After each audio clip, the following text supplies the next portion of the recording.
Welcome to Speak for Yourself. I'm Jason Whitlock. That's Marcellus Wiley. That dude. Yes, sir. Coming up, we'll tell you if LeBron has already lost Los Angeles. And why Kyrie Irving is sounding a little delusional. Well, we start every day with a Whitlock. What you got today, big dog? Oh, the point of my favorite TV show, The Wire, is that the war on drugs is just a gimmick. There's no substance to it. In season 1 of the show, a young cop calls BS on the drug war by pointing out that wars end. I thought of that scene this morning when I read in the Fort Worth Star-Telegram that the Cowboys might give quarterback Dak Prescott a contract that averages $27 to $30 million per year. Let me be the first to unfurl the mission accomplished banner. The war on black quarterbacks is over. Anyone who says it isn't is just using the war as a gimmick to elevate themselves. It's a person who knows so little about football that playing the race card is their only option for provocative opinion. It's a person who foolishly believes their best contribution to the struggle is convincing black kids that their options in America are limited rather than pointing kids toward the obvious opportunities right in front of them. When it comes to quarterback, football doesn't care what color you are anymore. The examples extend far beyond the enormous contract America's team is likely to dump on Dink and Dunk Prescott. Right now, if you believe the NFL rumor mill, the Arizona Cardinals are going to dump their second-year white first-round quarterback Josh Rosen so they can draft the Muggsy Bogues of quarterbacks Kyler Murray with the #1 overall pick. A year ago, the Cardinals traded up to get Josh Rosen at number 10. He got 1 year. He's likely getting fired for a black kid who started in college for 1 year. Baltimore's Lamar Jackson is severely challenged as a passer. He easily ran Joe Flacco out of Baltimore. Patrick Mahomes is the next big thing in football. He's the reigning MVP. Ohio State's Dwayne Haskins is projected as the #2 quarterback in this year's draft. We're in the golden age of black quarterbacks. It's like when Muhammad Ali, Joe Frazier, George Foreman, and Ken Norton were all in their primes in heavyweight boxing. Were people in the media then arguing that prize fighting still discriminated against black boxers the way they did in Joe Louis and Jack Johnson's primes? On the field, the outlandish rewards for winning pressure the NFL to ignore outlandish and outdated biases. The scoreboard is a black player's best ally, not race-baiting media pundits who is a slave to the rigged social media scoreboard. When it comes to quarterbacks, race is far more of a factor in a newsroom, on a debate show, and especially on Twitter than inside a draft war room. The biggest discussing football for a living project their bigotry onto the people whose livelihood depends on making sound football decisions. There will be consequences for Cardinals general manager Steve Keim and head coach Cliff Kingsbury if they're wrong about Kyler Murray. The same goes for Cowboys head coach Jason Garrett if Jerry Jones is wrong about Dak Prescott. There are no consequences for the people who haphazardly generalize about the racism of the NFL and its executives. They do it under the pretense of speaking truth to power.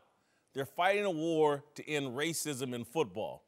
No, the quarterback war ended 20 years ago. We won. The NFL is not perfect when it comes to race, but it's a lot better than the bogus media narrative. All right, joining the desk now is former Redskin D'Angelo Hall and current Redskin Vernon Davis. Marcellus, I'll start with you. The war on the black quarterback is over, yes or no? Yes, it is over. When our own Michael Vick was released from jail and got a second $100 million contract, I said the war is over. And then I kept hearing shots. Pop, pop. I'm like, I thought the war was over. And there are a few instances where you can say maybe a little contradiction out there, maybe a little hypocrisy, maybe the war isn't over, just some of the mass fighting has ceased. Let's go to some of these instances. Top, middle of the pack, and bottom. I'm gonna give you 3 echelons of quarterback, and you tell me what these quarterbacks look like on the other side with the black-white conversation. At the bottom, there's a Nate Peterman out there. Oh, he is bum work. I mean, that's what we call him in locker work. Bum work. 5 interceptions and a half one time. Is there a black Nate Peterman in the NFL? I'm waiting. Anybody? Okay, okay, let's go to the middle of the pack when you can fail forward. You got potential. It hasn't materialized yet. E.J. Manuel. Is there a white version of a fail forward? E.J. Manuel. Is there a white version of E.J. Yeah. That E.J. Manuel can't get another chance? No, he just got signed. No, he can't get another chance. He just got signed. Signed, yeah, but get another chance. How long was he on the streets? I get it, but it happens. It happens to the white quarterback too? Yes. Now, again, you're throwing these out. Okay, and Aaron Rodgers, who is never your fault. Come on, Aaron Rodgers. At the top. We're at the top now, right? Aaron Rodgers, you know what? It's your coach's fault. No, it's not. It's all your teammates. Damn it, if you just give Aaron Rodgers something to work with. Is there Cam Newton gets that kind of respect? Cam ain't won a Super Bowl, and Cam ain't Aaron Rodgers. Cam been in the Super Bowl. And that's my point. That's my point. There's no equivalency. So there's just a shot here and there. There's a contradiction here and there. There's a hypocrisy here and there. But I'm with you, Whitlock, in full lockstep pretty much. 90-some%. The war has ceased. They But don't care, man. I don't think the war has ceased. Really? Has more opportunities been afforded to black quarterbacks? Absolutely. Especially when you talk about kids that are getting drafted out of college. And that's because all of these offenses are kind of tailor-made in the college game. So you see a guy like E.J. Manuel. We'll mention him. He's a guy who's from my hometown, from my area. So he's a guy who's a first-round draft pick. Heck, top 5, right? Where did he go? I'm 8, not, 9. But first-round draft pick. Yeah. top 10. They're labeled, he's labeled a bust. And he doesn't get another chance. He didn't. Right or wrong. I mean, he might have. Man, stop Yeah, with he just that. signed. Yeah, he just signed. Wait, you're right. You're right. job. He just Starting signed with chance. the Chiefs. Yeah. But a guy like Matt Schaub, who I was drafted with, continuously gets Matt backup Schaub roles. put in And some other work, guys get got back. to a Pro Bowl. But other guys get. I feel like white quarterbacks get those backup roles a lot more. Now, the starter, you got to be great. You got to put numbers up. Cool. I understand it's not a ton of black quarterbacks in the league right now who garner starter roles. But at some point, these kids should be able to get a chance to be developed, and hence being a backup, being on a practice squad. Vernon, you've been in locker rooms. You have too. You've been in locker rooms. How many black backup quarterbacks do you see that get the time to develop and groom? You'll get a chance fresh out of college because you were a good college player. But to me, I don't see it. I see your point. I don't see it sustained throughout the process of guys' careers. They get ran in and out a lot faster. I see shorter your point. I leash don't agree with- with But hold up, Whitlock, hold up. I have a point to make. Hold up. Okay. But I understand what you guys are saying, right? You're saying that it's the color of our skin is the reason why these black quarterbacks aren't getting the shot, right?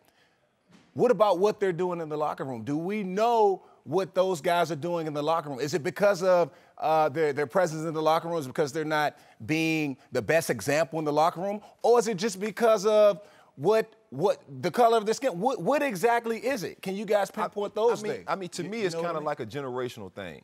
Like I tell people all the time. Geno Smith's still in the league and backing up Phillip Rivers. I'm trying to catch up Okay. with Collins. Whit, you got maybe ahead. one or two, maybe There's three. There's some guys. But keep going. Charlie Batch built a hell of a career. Whitlock, Here's here's a you summation. Don't see that anymore. The is what I'm summation saying. is the penalties are harsher for the black quarterback if he's inadequate compared to the white quarterback. That's why I say there's a Nate Peterman and there's get a no shorter leash. black version. Yeah. One. Two, this is reflective of what society has shown us in terms of black equality. And I'm not mad at this, but I do understand that there is some issue. Here's the thing.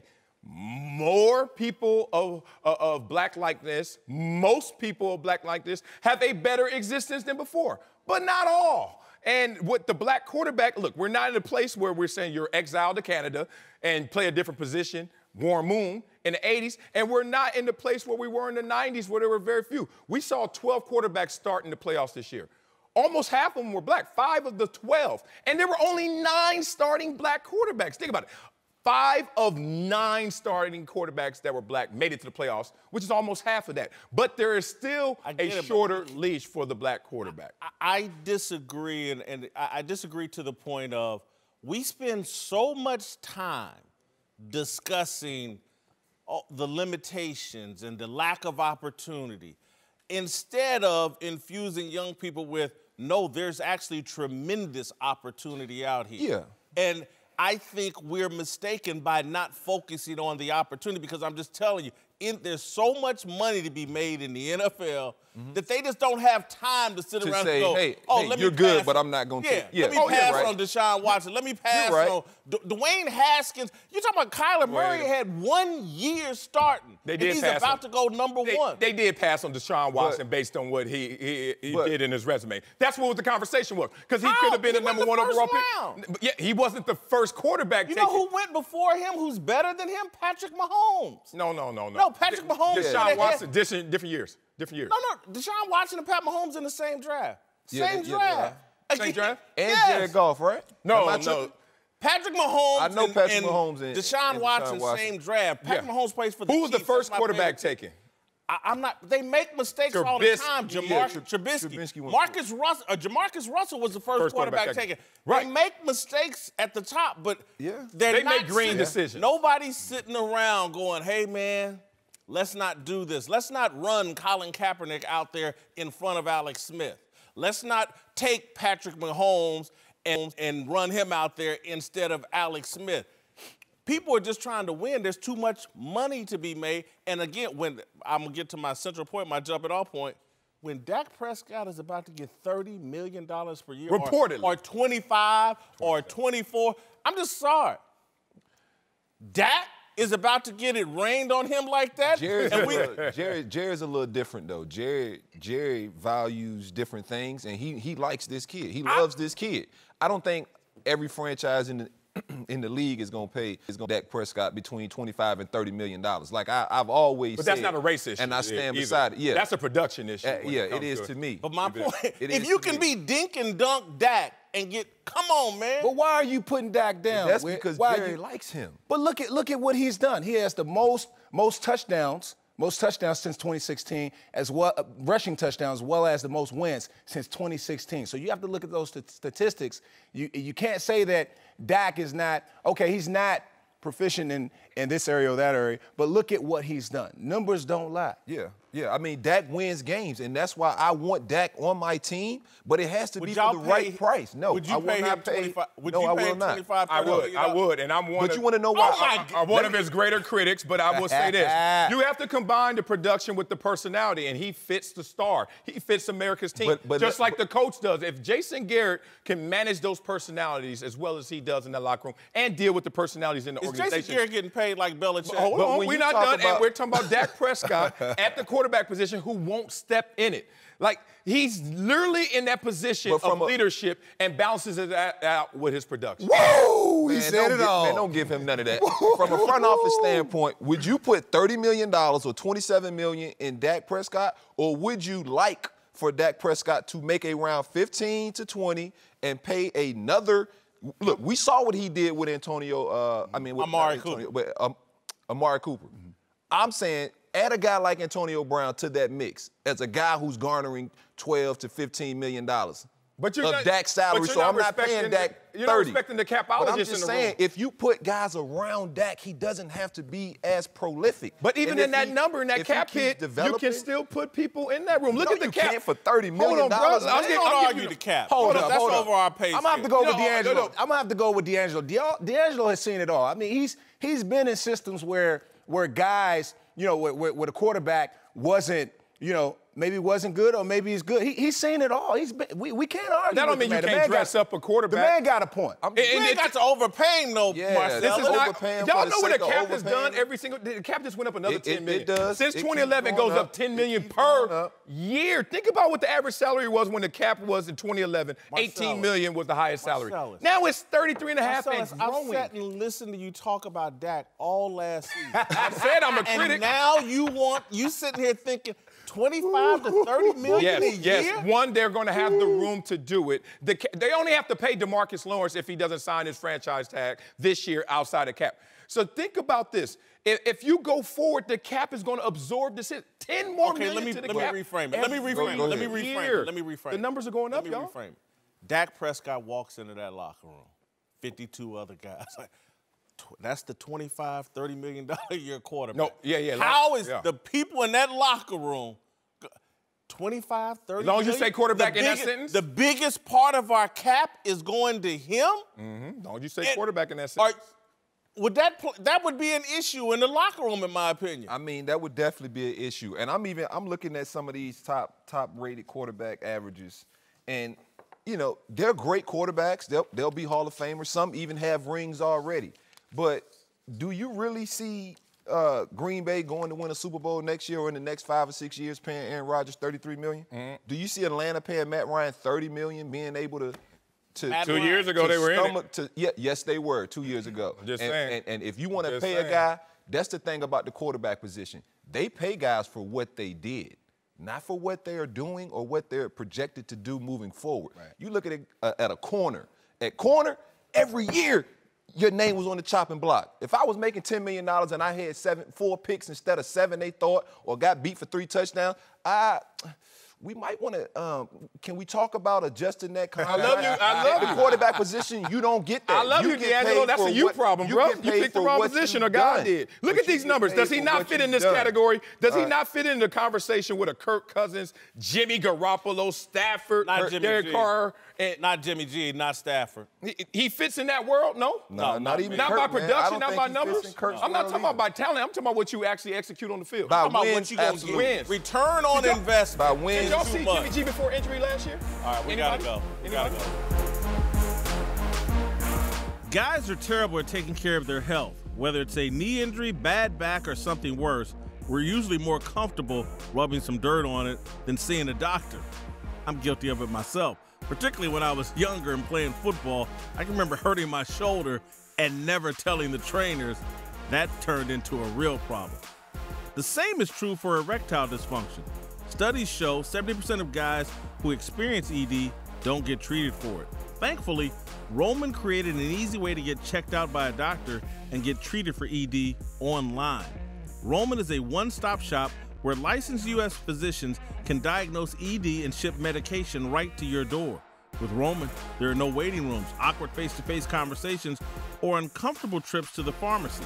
You can handle everything discreetly online. All you have to do is visit GetRoman.com/speak, fill out a brief medical onboarding, chat with the doctor, and get FDA-approved ED meds delivered to your door in discreet, unmarked packaging. That's GetRoman.com/speak. Guys, go online and get checked by the doctor. Erectile dysfunction is a problem that guys don't tackle, but with Roman, it's really easy, so take care of it. For a free online visit, go to GetRoman.com/speak. That's GetRoman.com/speak for a free online visit. GetRoman.com/speak. All right, welcome back. Whitlock and Wiley, joined now by a couple of NBA champions, Steven Jackson and Matt Barnes. I call them Thunder and Light Skin. All right, time for a big story. Sponsored by Volvo and the all-new S60. Follow no one. Let's move to the Staples Center, where the Lakers lost to the Clippers last night in the latest battle for L.A., and LeBron might have lost the city's goodwill. With the loss, L.A. dropped to 5.5 games out of the 8th seed. At one point, LeBron had to be pushed by Kyle Kuzma to play defense, and later fans actually chanted, "We want Kobe," while LeBron was at the line. Tough. This is. I predicted in October this was going to be a disaster. Now it's starting to become a disaster of epic proportions. Yeah. He's losing Los Angeles. He's losing the fan base. All right, I always got to keep it 100 with you. You know, I was at the game last night. Yeah. And, you called me. You were chanting. You called me. I started at "We want Kobe" just to divide this team, and I didn't think it was going to catch fire. I had 18-505 sitting there, "We want Kobe." I was like, damn, this is real. Let's say this. He ain't lost L.A. He never had L.A. Y'all got to go back. I mean, let's go back and dive into the details. When he first landed in L.A., people were like, "We want to see LeBron." Okay, we can't see LeBron. LeBron's like, "I'll go to a Blaze Pizza and meet you guys." Showed up late. L.A. wasn't tripping. They was out there around the corner. All of a sudden, right around that time, that mural got defaced. Oh, this is Kobe's town, always. All right, LeBron's trying to get into the community, trying to get with these guys, but he lands, and all he does is endeavors, like 3 projects coming out. Okay, that's great. But now, if you're an L.A. native, if you're an L.A. Laker fan, one thing that they're always hesitant about is the transplant coming here and acting Hollywood. Because we get the bad rap as the natives. Because Inglewood, Linwood, Inland Empire, we LA. And everybody always says, no, L.A. is so Hollywood. And we're like, nah, we in Honda Accords just going to the strip mall, man. Regular old strip mall. That's how we roll. So he landed here in Kobe's land and was perceived as Hollywood. Now you fast forward, he's not embracing his young teammates, the young core that everyone started to fall in love with, try to ship them out of town. All of a sudden, now they're a part of the family. Let's see what we can do as our team. It's not our team because this is Kobe's team.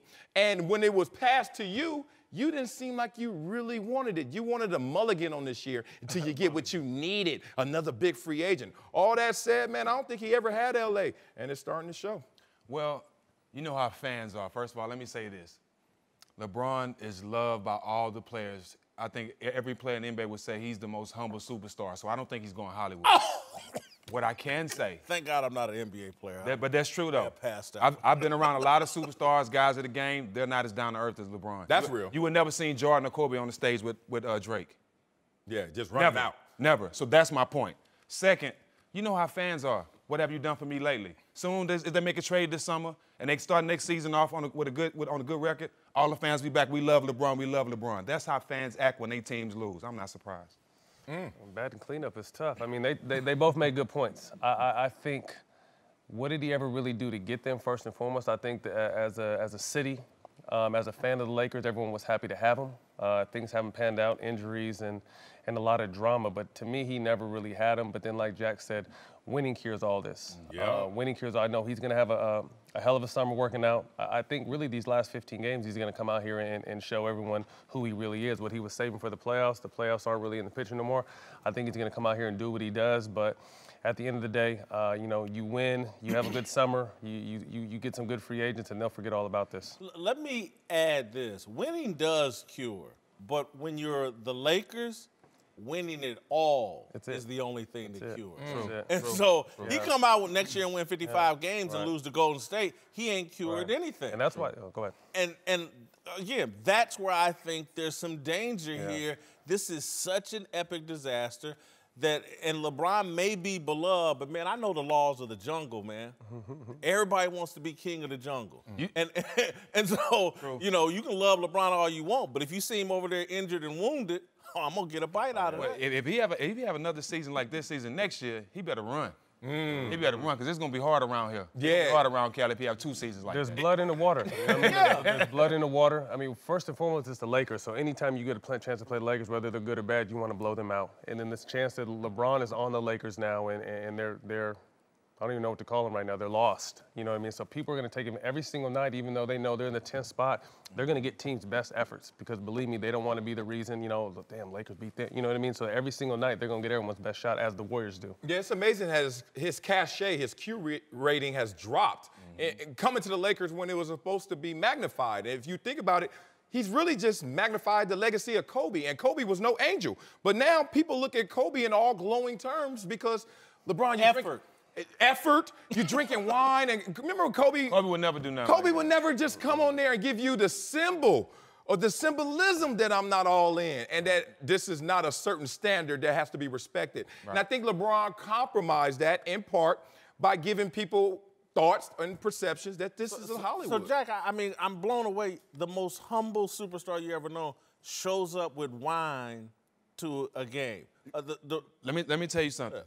On our culture, a lot of people are like, oh, that's hard, that's dope, that's dope. But as a basketball player, knowing those young guys in the locker room, that's a terrible move. Yeah. Especially when y'all losing, that's a terrible move because these days, these guys can't take that. So we could take that. We could take that and still play and not pay no attention to it. We came with worse. Right. Yeah. I came on mine. Right. You know what I'm saying? I didn't have to carry it. So those young guys, they can't understand that. And you're right. That's not leading, and that's not a good look. But for as a culture, by far, he's the most humble superstar.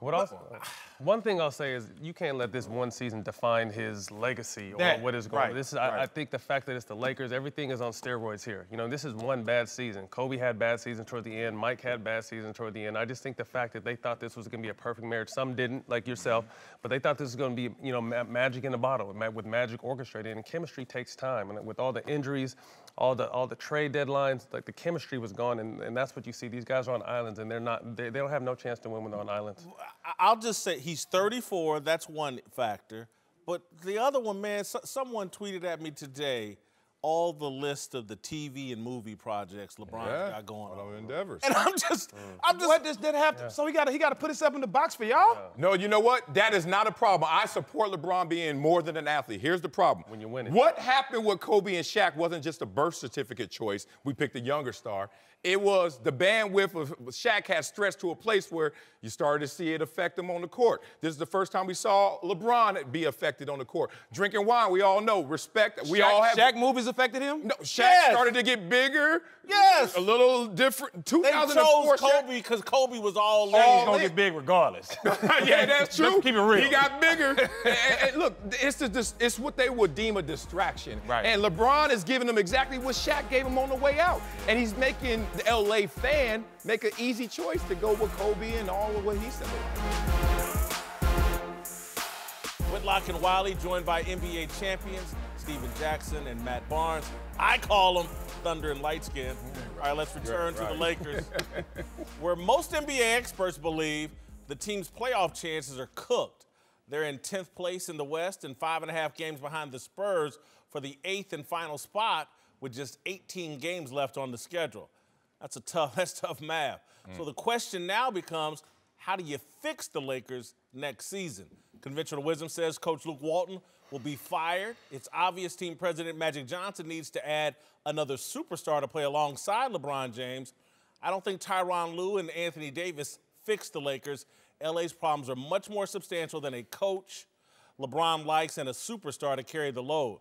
LeBron needs the best coach in basketball. LeBron needs Greg Popovich. Stop. There's talk that Pop will retire after this season. Commissioner Adam Silver, Lakers owner Jeannie Buss, Magic, and LeBron all need to beg Pop to come fix the Lakers. It's going to take something that dramatic to make the Hollywood James experiment a success. Man, listen. Stop it, man. Fairy tale. Okay, let me say this. Fairy tale. Pop is a loyal guy. He's not just the coach of the Spurs. He runs the whole joint, okay? He's the Belichick. Man, listen, he runs the whole joint, not the organization, the whole joint, okay? Anything that go on, Pop knows about it. What's the movie? You making any money? I need to know about it. I have to have a piece of it. Anything go on, Pop knows, okay? Pop knows what's going on. Yeah. Now, LeBron has admitted many a times in public how much he respects Pop, how much he would love to play for Pop. So if that type of relationship, if he got a relationship with Pop where that could happen, that's the only way. Any other scenario, don't even talk about it. So again, LeBron he could make it happen maybe. I think he could, but don't count your eggs. What's beyond a fairy tale, beyond a fantasy? Like, this is just craziness. This is delusional. One, it doesn't fit what the Lakers are. It doesn't make sense. So many Pop loves his wine. You gonna bring him with LeBron? Them boys ain't gonna ever be sober on that damn field. That boy loves him some wine. It's not the Lakers' way. You have to deconstruct the personality of this franchise. The Lakers, for many a years, when they were having the dynasty conversation, Spurs or Lakers, Kobe or Duncan, was divided by personality. Showtime 2.0 versus the Spurs way. And the Lakers used to say, we don't want to win that way.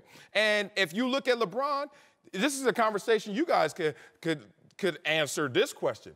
Does LeBron want to win, or does LeBron want to be the reason they win? Because LeBron's personality and way of winning is going to be different than the way that Popovich is going to do it. I think it's just going to take a lot out of this team. Well, one thing, if Pop came, all that stuff that we asked him to do with this team, he won't have to do. Pop's presence is going to fix all that. What about Magic?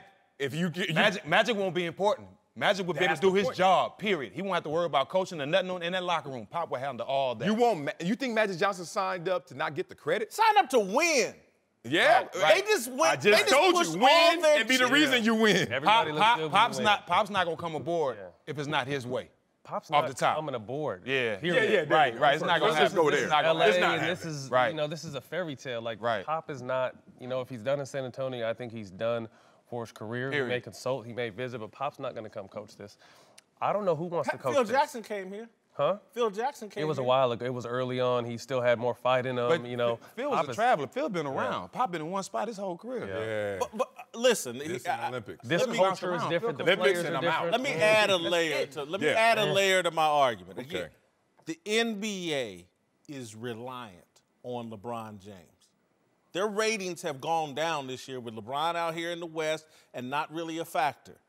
They don't have a replacement for LeBron right now as a ratings driver. And so if I'm Adam Silver, and I'm talking about what's best for the league, I don't need this LeBron James thing out here in LA to fail. No one does. That's not good for basketball. And trust me, this is about Greg Popovich cares about the Spurs, but Greg Popovich cares about the game of basketball and the NBA. No question. And so if he's sitting there going, I'm retiring after this year, ain't no more championships here in San Antonio, could LeBron, Adam Silver, and the league convince him, we need you to do one more thing? Well, we got 3 years left with LeBron, and we need to make it work. I just don't think you're going to bring Tyronn Lue and a superstar in here and it's going to fit. It got to be a special situation to make Pop, because the only reason he picked up the USA stuff, he's great friends with Jerry Colangelo. They real close.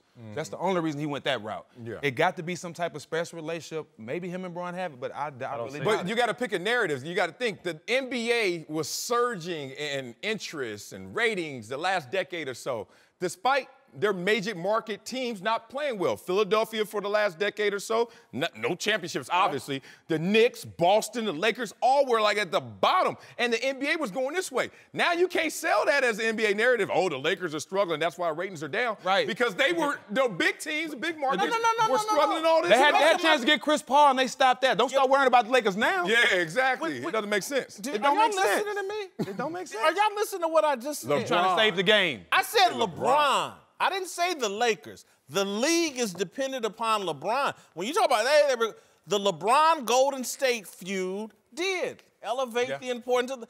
Now we've seen that there's no LeBron in that feud. What do we have? We have disinterest. We have ratings that are declining. We have players that aren't competing all the time. Or fatigue that Golden State is going to win the inevitable again. Like we already know But that. it's a lot of people that don't care for LeBron in the playoffs. Matter of fact, You think Greek freak? Greek freak? What Kawhi about Leonard? it? They don't You care. think my mother knows who the Greek freak is? You think she's gonna stay up to midnight to watch the Greek freak? Well, She's gonna stay up that's to when the see freak LeBron comes out. James. The freak comes out at night. You need to school mom on basketball, because Greek gonna be the MVP. And if you don't know the MVP, you must be watching college. Because he got a good chance of being MVP. You know what? He's You the know best. what? They got the best record in the Do league. you remember what it was like when Michael left? You were playing in that We NBA. talking about right No, I now. understand that. The league, if you think they wouldn't have done anything in their power to milk 2 or 3 more years out of Michael Jordan, but rather than him retiring or getting old and can't play, they need to Kinda milk. like fixing the game. Right, pick a different cow. That's kind of like fixing the Greek game. freak. No, we went now you 10, playing 15 favoritism. years with people pretending like Allen Iverson was the same as Jordan, and it wasn't. I think I people's remember that expectations- NBA Finals with Allen Iverson. Nobody watched. I think But people's everybody was expectations- pulling for AI. Right. Everybody. Everybody. No, everybody But you know. okay, right.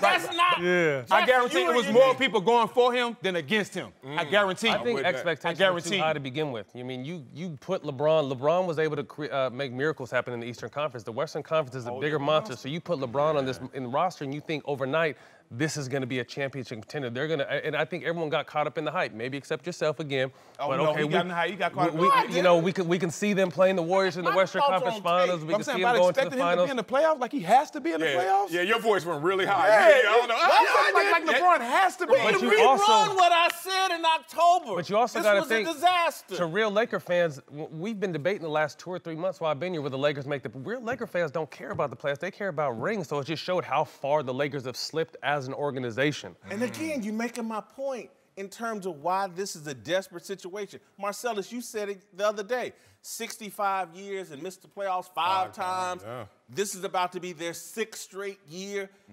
Y'all, if y'all think Anthony Davis and Tyronn Lue is No. going to walk through here and fix that, it's going to take I ain't something saying that. drastic. Yeah, I ain't you're saying right. that. How do you fix it? To me, By there's cheating? one solution. You Pop. got to move the fixing it? Warriors and the Rockets to the Eastern Conference. Restructure the conferences. That's how it's going to go. Yeah. Why not Pop, man? That sounds good, but it's not going to happen. Does Pop want to man. take this mess? Does Pop want to take this mess on? And then outside of that, what free agent wants to come into this mess? Name a big If free you agent that have wants to come. Pop- Oh, it's going to change a lot. That's a big if, though. You know, if huge if. LeBron was younger, if LeBron was playing with Kobe, there's a lot of ifs. I understand. I'm talking about what's a possibility. Even again, somebody bring me a better solution That's It's the not only one. one. It's That's not the only one. That's the only Coach one. K? That's the only one. Not even. No. I ain't say it. And I respect college coaches. Not respecting college. The only coach that would get that respect that they need to straighten that team out is Pop. I convinced him. That's it. Pop is not a Everybody agrees. No, I agree Pop with you. has- I just said it's not going to happen. I Free agree with agent you. lure. LaMarcus Aldridge is. Pop is the only one. That Pop would bring some Who? credibility. No, what free agent? All of them come play with Pop. Whitlock and Wiley, time to get antisocial. Stephen Jackson's here with us. He threw his Twitter off to start the segment. All right, Darnell Smith, our social media manager's here. Whoa. Yeah, I like that fade. That fade looking nice over there, brother. Appreciate trying to get like you, man. Trying to keep I see it you, clean. man. All right, tell us what's popping, Darnell. Yeah, we're going to get it started with somebody who's been trending for quite a while now. Antonio Brown posted on Instagram yesterday, poking fun at his bleached mustache and comparing himself to a walrus. That's pretty good, Marcel. Twitter had a field day with this, as you can imagine. Response were pretty hilarious, and one person even compared him to the Lorax. Oh, wow. You guys think AB is setting a new trend here? Nah, hell no. Ain't nobody running with that. Ain't The nobody walrus doing that. look. He just in his own world. I mean, we all in our own world. Yeah. We all do our own thing. Oh, So, okay. free world. Do your thing, bro. I love this, though, because he's got a little sense of humor about himself. yes, I really exactly. like that. Yeah, exactly. Everybody, look, I got a nose ring. You got that one earring. Where the other one at? My nose looks like an anchor. You smell everything in the studio. But that walrus. That ain't by choice, though, Stat. Hey, that ain't my He choice. chose to bleach his mustache. Right, exactly. But that walrus don't have them. The walrus don't have the same liquor store eyes as AB. And the whiskey lips. The whiskey lips. Yeah, that walrus look better than you, AB. Get right. Like blunt lips to me. Darnell, what's next? To another guy we can't stop talking about, LeBron James, who yesterday commented on a photo or video of Kyrie Irving and his godfather, Rod Strickland's highlights on Twitter. It looked like Kyrie learned a lot from his godfather with their moves looking almost identical. Well, LeBron decided to retweet these highlights with a bunch of fire emojis saying, "Filet game on another level." Y'all think LeBron looks thirsty here? Well, I don't think he's looked thirsty. Look, there's nothing wrong with giving your brothers their flowers while they still can smell them. Yeah. We don't do enough of that. Yes. We don't do enough of that. Yes. Now, I can see you saying that when LeBron was in the car singing Kyrie's song, Rewind. Okay, then. But now he just giving his little brother props. Why not? Yeah, but it's the flowers that Kyrie bought when he apologized to him, and now he giving them back. So look, you my big bro. I learned something you was trying to teach me. I learned it 4 years later. I reach out to you to tell you, bro. That's love. I see. That's love. You gotta respect that. I do, but what about them 4 years when you were kind of like, eh? We want to chip together. But you the big brother. Why you can't reach out to him in the public sphere? That's all I'm saying. It's a little bit of Kyrie receipt is still in this. You know what I mean? okay. A little bit. But he is one of the best players in the league. That too. But you ain't retweet no other plays in 4 years? Everybody else sorry to me. Okay. Awful thirsty. Next. Staying on the hardwood, last night the legendary Vince Carter moved up into the top 20 on the all-time scoring list, passing Naptown legend Reggie Miller. Everyone on social media was singing his praises, with a couple fans even referring to him as the GOAT, which may be a little bit of exaggeration in my opinion. But anyway, my question is for you. Who's had the better career, Vince Carter or Reggie Miller? Yeah, he's the GOAT. Vince is the GOAT of dunking. Just like Reggie's possibly the GOAT to some people of shooting. So they're both great in their own right. Right. Okay. That's where it stopped. Now don't Who had a better career, get off the fence. Don't tear your Who pants. had a better Get off the career? fence. Yeah. I would have to go Reggie Miller. Well, there's no question about this. It's Reggie Miller all day, every day. Yeah, I will say though. Reggie played the Bigger NBA playoff Finals. games. Come on now. There's Bigger shots. There is something about emotion. Bigger moments. What's the moment? Vince moments you know of are all dunks. Y'all might not be so secure in your position. Y'all keep cutting me off. Here we go. There's an emotional impact on you sometimes that doesn't show up in the numbers. Vince Carter just has more energizing moments for me throughout his career. Right. That's just for me. Now, Dunks.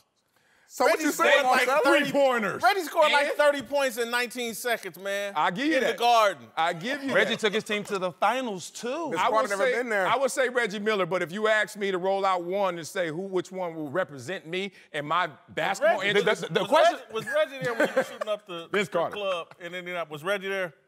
Yeah. Yeah. Oh, good. No, he retired the year before. He retired the year before. I heard Vince Carter got a $35,000 square foot gym, like indoor gym. Is that real I talk? wouldn't be surprised. He made some money. Good He made a lot of Lord. money. And he's Indoor. still making money. Darnell, what's next? Indoor. Yeah, so our guys that Lock It In took the Wonderlic test and the results came in. Take a listen. Number 1, 44 points. Clay has finally won something. I won one. There you go. I will say, I thought that I was going to score higher. If you were at home and watching this, go and take the test. It is not easy. There's no way a guy like 2 Gronk minutes. gets more than a 3 on this. Who? Like, real. Gronk? He plays for the Patriots. All yeah. I wanted to do was score higher than Gronk, and I probably you did that. Whitlock, you think the Speak for Yourself crew could beat Lock It In? No. No, thank you. No, I took it. I got a 35, and I made the mistake that most people make is looking at it and not doing the math first. You do the reading first, you're gonna mess the score I'm up.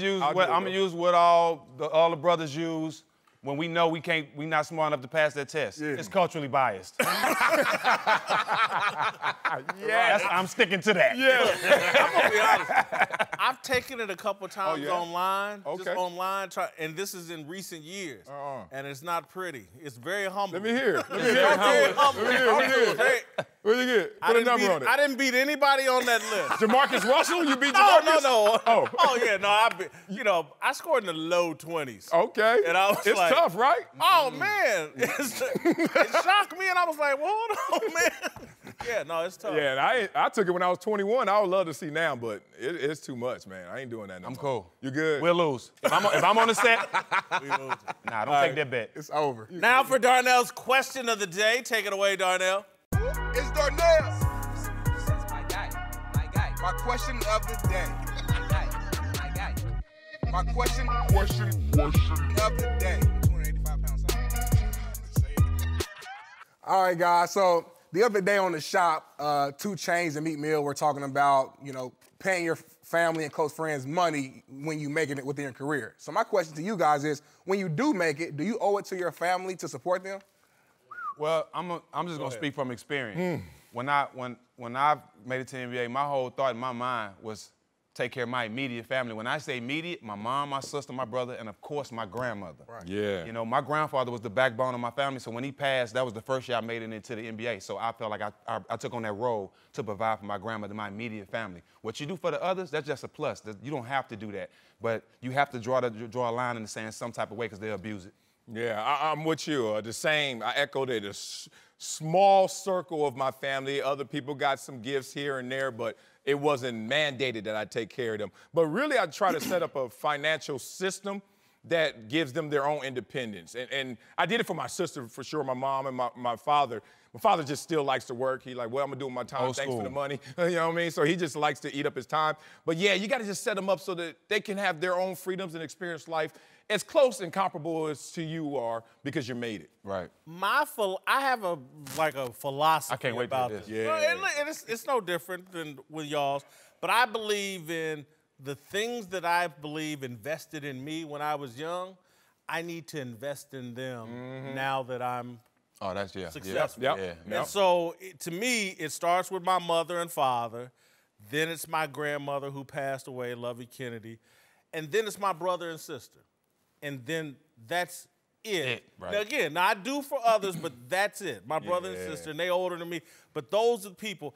And then it also includes, though, for me, and this is where I get on a lot of my friends about, the institutions.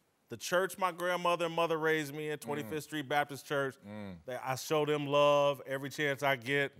And my high school, Warren Central High School, and my college, Ball State University, I feel I owe a debt to those individuals and those institutions, and I try to pay it forward constantly. It's crazy because I kept receipts of those who spent their time, support, gave me energy, but I got mad when they kept receipts. So then somebody, in the 4th grade, boy, I took you to school one day. Bought you no cleats. Remember that? What that mean then? What you need, 1,000? Like, right. What that mean? So I ain't like that part. Oh, they gonna remind you what they did for you. Oh, my they God. will remind you. But you said it right though. Yeah, I love it. It's who you feel obligated to. Yeah. You know what I'm saying? And that's very few people in your family. Isn't it crazy, though, when you made it, your first check, like my mom and dad combined cumulative, all their earnings in their entire life, you get it on one check. My first check, my mom didn't see none of it. It was $25,000 I got it from Lil Vance from the Phoenix Suns. Me, Mike Bibby, and my brother and his sister spent 20 of it in the mall in like 15 minutes. True story. Gator Boo. True story. With the fifth Our good Tisu. Okay, your second check. Maybe your second check. I'm Jason Whitlock. He's Marcellus Wiley. Time to put on our thinking cap. Shall we? Stephen Jackson and D'Angelo Hall are back with us. As you all know, I'm a journalist, and we've got our resident Ivy Leaguer, Marcellus, here. We're going to take a deeper look at a big issue in the world of sports. Got a special cap for Marcellus. Bring it in, Darnell. That Darnell. I see you, baby. Is that Cap Cartier too? Man, you already know Okay, how. all right. I like that. I got to complain about your Nike gear. You need to be in Adidas. What? All right. Clearance Let's move to Kyrie Irving, Got him. who is having a rough year in Boston and is now reportedly detached from the Celtics. Just don't tell him that. The point guard just went on a rant saying nobody should question his workload and complaining that he doesn't want to be a celebrity despite starring in the Uncle Drew movie last summer. But he's not the only superstar athlete looking a little delusional these days. Antonio Brown has been melting down in the media for weeks, dyeing his mustache blonde, posting weird workout videos, and saying he doesn't need football and has nothing to prove. All of this to me is predictable and expected. The more money and celebrity that gets poured into sports, the more these young guys are going to struggle. And a lot of times, again, trust me, I would have loved to have made the money, would have loved to have been a pro athlete, but to some degree, I'm happy I didn't go through that process of being young, showered with all that wealth and attention. I think it can damage you and make you a little bit delusional. I look at these two guys as exceptions, outliers to what the general rule of when a young athlete gets money, fame, stardom, they typically do the right things with it. And I'll give you some examples, but it's funny, we're all victims of selective perception. And you see life through the lens you choose. Right. And it's just that simple. You could be in a bad neighborhood and see good things. You could be in a good neighborhood and see all the issues. It's just that way of life. So when you look at these couple athletes, these two, you can say, oh, that's the way it is for that generation. But I'll give you some names and examples and know a lot of these guys personally. Great citizens, great guys of character. Aaron Donald, never heard anything bad about him. DeAndre Hopkins, damn, you can't even get him to talk on the field. All these guys have gotten paid, re-signed, big money. Mike Evans, Khalil Mack. Let's go to basketball because there's more stardom there. Big Cat, Karl Anthony Towns, other than a little issue in the locker room with his teammate, and that wasn't necessarily on Cat. We know what that story is.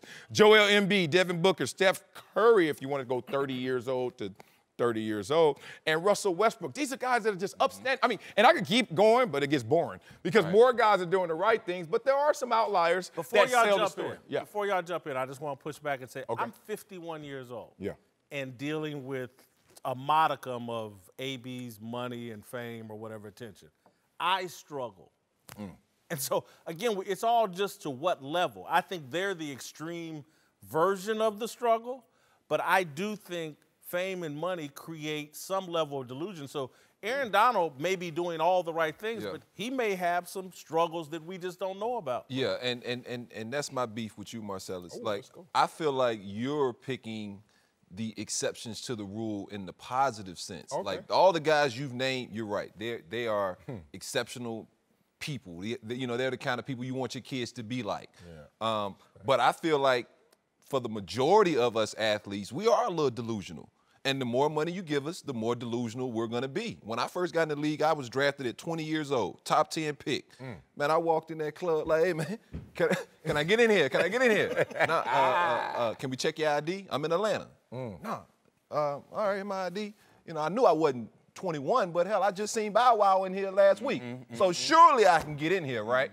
Nah, I hadn't made enough plays, is what the guy told me. So I'm okay. I got you. I'll be back. Next week I walk in with Bow Wow, and I get in the club. That's a play. But I left that club saying, man, do you know who I am? How many times have we said that? How many times have you said that when you couldn't get in a place or somebody didn't know you or you're waiting outside too long? As athletes, we are delusional because we get that money at such a young age, but it's not just athletes. It's doctors, it's lawyers. I mean, I've been waiting in restaurants and seen guys stepping out of Bentleys and Rolls Royces who were educated professionals feel as though their money affords them certain things that normal people, I guess they feel like shouldn't have. And so it's not just the athlete. It's anytime you give anybody money, they feel like rules don't apply to them because for the most part as a society, that's what we've been taught. Look at the president. Like, money doesn't apply. When you have money, you can get out of a lot of sticky situations that normally you're not supposed to be able to get out of. I'll look at it on the flip side. You know, I'm always going on the other side. It's an old saying, bright lights will turn you into a monster. Mm-hmm. And that's true. But if Antonio Brown says, I don't need football, if he done everything right with his money, respect that. Why is it a problem? Exactly. Yeah. If Kyrie says, I don't want to be famous, if I want to make a movie because I created a character named Uncle Drew and make money off that movie, if I want to do that and just play basketball and not be famous, what's wrong with that? Okay, let me ask you this. What's wrong with that? Respect my body of work and putting yourself on the same level as LeBron James and, you know, no one should question me, respect my body of work. He ain't LeBron James. That's delusional. What does it have to do with being famous, though? He said he don't want to be famous. He want to play basketball. That's all he wants to do. I get it. But my point is, because he's been showered with so much money and attention, he feels like he's on the same level as LeBron James. All the players in the league is spoiled. Mike Beasley going at the coach. He don't even play. So all of it ain't just them. The whole league is spoiled at this point. On a football field, in a football locker room, from that first guy who's the quarterback most likely in a lot of organizations to that 53rd guy who's probably, you know, struggling to make a roster, who's probably going to get cut at some point through the season and brought back on the practice squad, they all feel as though that they are the best thing since sliced bread. And so, yeah, it doesn't surprise me to hear Kyrie Irving, who actually has a lot of game, I should say, and has some credentials to feel as though, heck, yeah, I'm on LeBron level. Why shouldn't he feel like that? I just told you yesterday, I wouldn't feel like that. I wouldn't say Kobe better than me. Right. We all know his career and everything, but I wouldn't say that.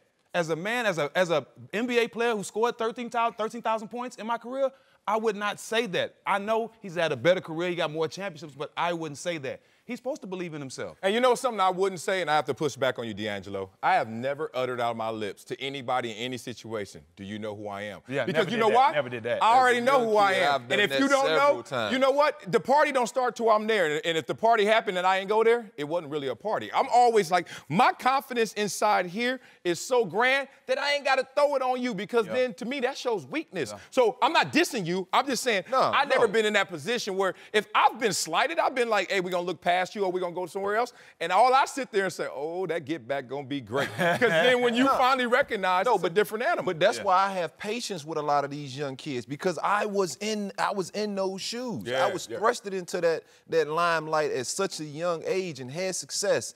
And so I know what they're going through. That's why when people beat up on Odell Beckham, like I defend him because he's the same dude who I didn't know from anybody who heard that my twins liked him and called them on FaceTime and left him a message. So for me, like, that dude is going to forever be a ride or die with me because I'm going to always have his back for doing something like that. But that's what the average person doesn't see. They see the tantrums on the sideline, which, like I said, I feel as though I've been in that situation. I've done dumb stuff through my whole career. And so, you know, that was one of the dumb things. But I'm like, I knew you when you we're played. all young and immature. I get it. We do those Marcellus, let me say this, and I don't say this I'm not trying to say, oh, look, my way is better or blah, blah. But there is something to, you said just now that you've never said, you know who I am. Right. And I can say that I have, for the same thing, I've never said that to anybody. But the reason why is different.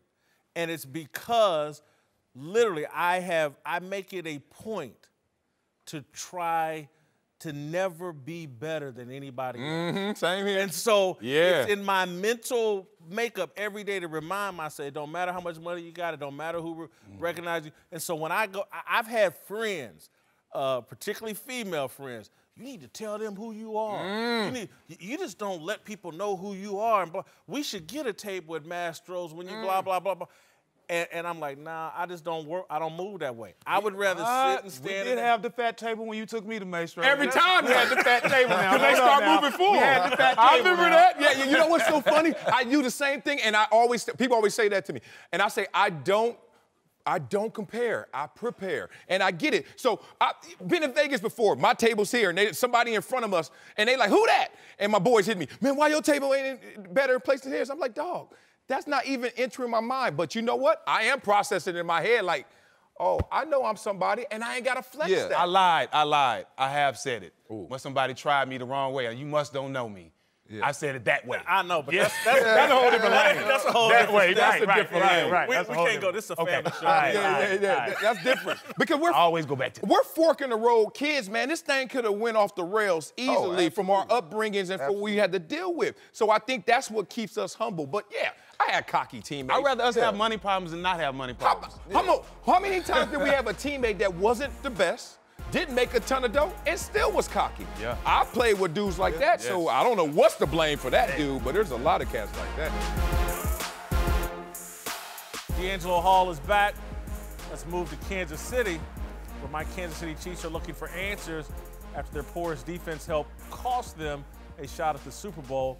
New defensive coordinator Steve Spagnuolo is switching the Chiefs from a 3-4 to a 4-3, which reportedly means two of the team's fixtures on defense, Dee Ford and Justin Houston, could both be on their way out.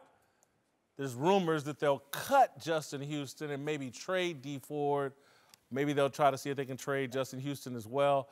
This seems like a dramatic overhaul, and I can't wait to hear both of y'all's opinions. Is 3-4 to 4-3 and two of your top 4 defensive players out?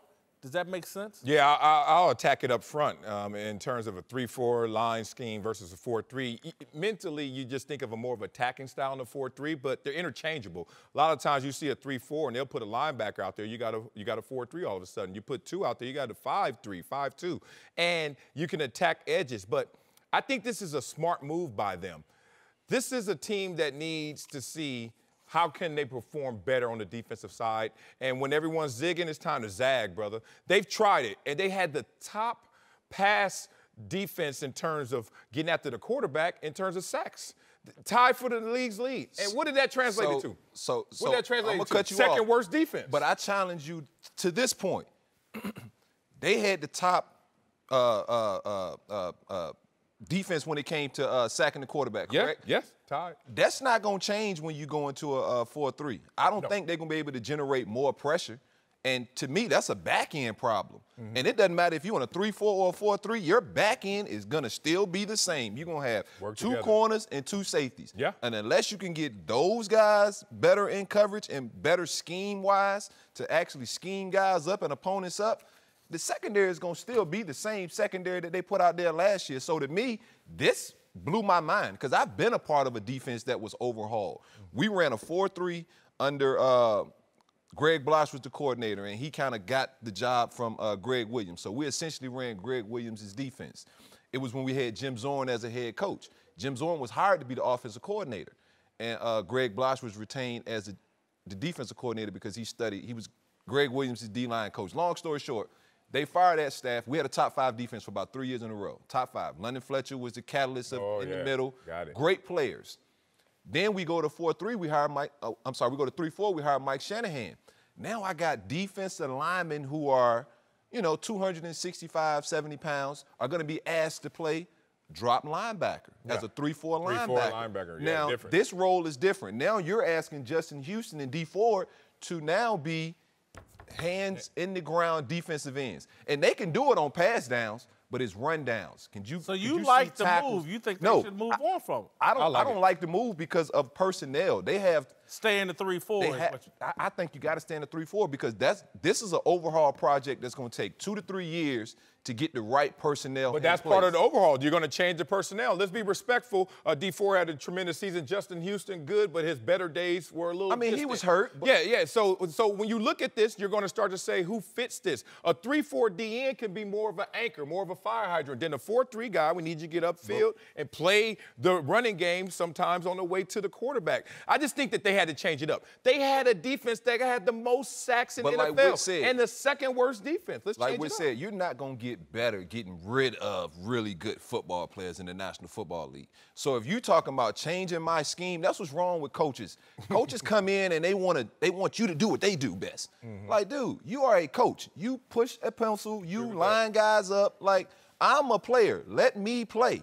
Put me in position to be a really good player. And teams don't do that. Teams don't put their players in position to make great plays. And by doing this, But you also don't expose the linebacker group the same in pass coverage. Think about it. In the 3-4 system. Oh, no, they cover a lot more.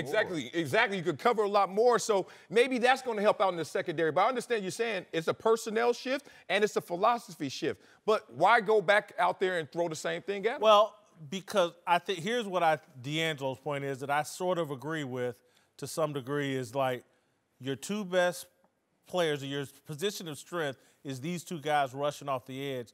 And your real problem is not the even secondary. with them. Yeah. And so you've gone from 3-4 to 4-3.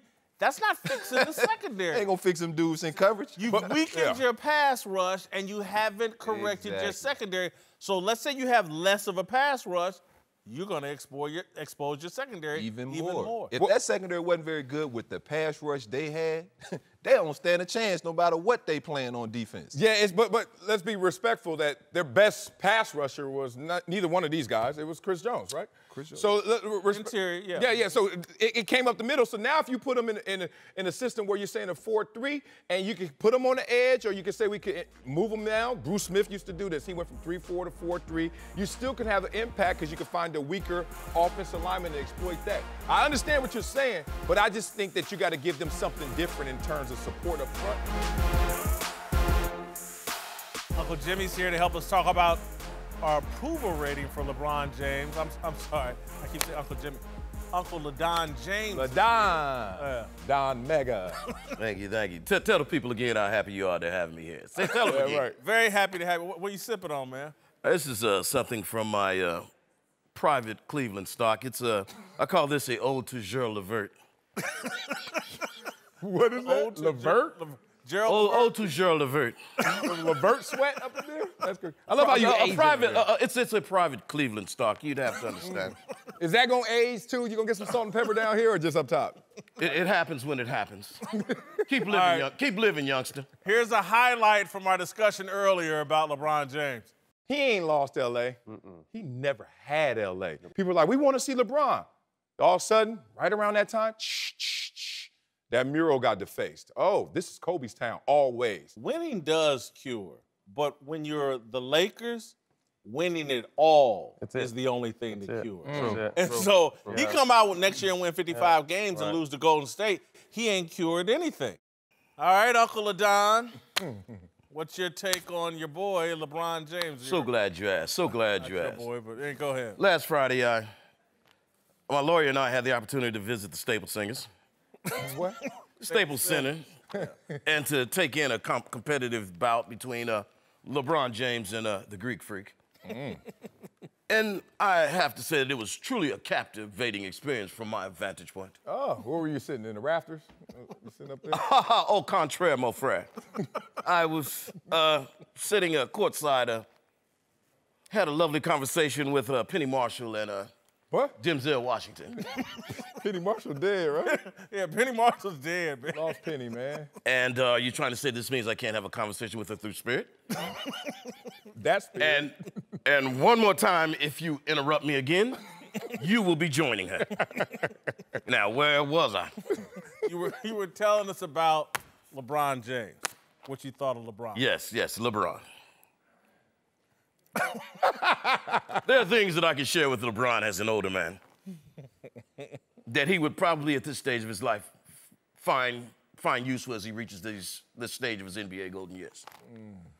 I'm sure by now he's noticed that he's experiencing far more frequent trips to the restroom in the middle of the night.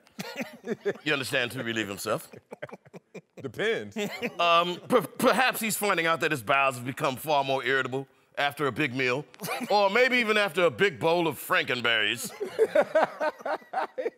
These are just inevitabilities of time, and sometimes it can be lactose intolerant. No, he ain't that old. He's 34. He ain't 74. What you talking about?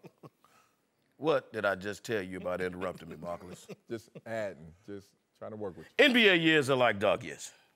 You have to multiply. LeBron is old and getting older as we speak. This is his 16th season. He may as well be 60. Right now, I have to say he needs to consider a performance enhancer. Maybe one of those trips to Germany like Kobe. That worked. Or maybe he needs to have a couple of packets sent to the house like Peyton Manning's wife did. That was for her. That was for her. Stop it, man. Oh, did a hit dog just holler? Hold on, what was that now? Stop. Listen to me, y'all, very seriously. This is not a moment of time that LeBron can let pride stand in the way. It's time for the little blue pill.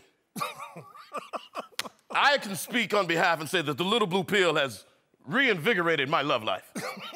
I've never performed better. I feel 18 again. I'm performing for 4 hours now. Whoa, hell no. And this can do the same thing for LeBron. Oh, poor lady. Well, wait a minute. On second thought, maybe LeBron needs to take a half a pill. He ain't playing but a half a game now. Ain't no sense in wasting it. You know what I mean? He ain't no Uncle LaDon. We got to get to our approval rating. Where's my approval rating? They say I'm the Barry Bonds of love making. I'm down to a 65 for LeBron. 18 job performance took him up a little bit. 23 all-time greatest. 16 character. I've dropped him for authenticity. He ain't about this life. Right? Yeah, I'm with you there, too. I had to drop my man, the King James. I know I'm an apologist. I love you, but, ooh, there's a lot of missteps right now. The fake embrace of this team post-trade deadline because you didn't get what you really wanted. Not fully engaged on both sides of the court, all that. It's trending down. I told you before, his Q rating is going down since he's been to LA. Look at that. Those are our approval ratings from the beginning of the NBA season to now. Not a good look for LeBron. Nah, man, went from GOAT status to just an all-star. Yeah, scout team, role player. All right. All right. Great job, Marcellus. Great job, LeBron. Hey, everyone. Jason Whitlock here. Thank you for listening to the Speak for Yourself podcast. I want to tell you about another podcast from Fox Sports that we're very excited about. It's Waltrip Unfiltered, featuring two-time Daytona 500 winner Michael Waltrip. Michael will be speaking with the biggest names in NASCAR each week and discussing the biggest storylines in the sport, like Daytona 500 winner Denny Hamlin. Episode 1 is available already. Subscribe and listen to Waltrip Unfiltered right now. Let's get the show rolling.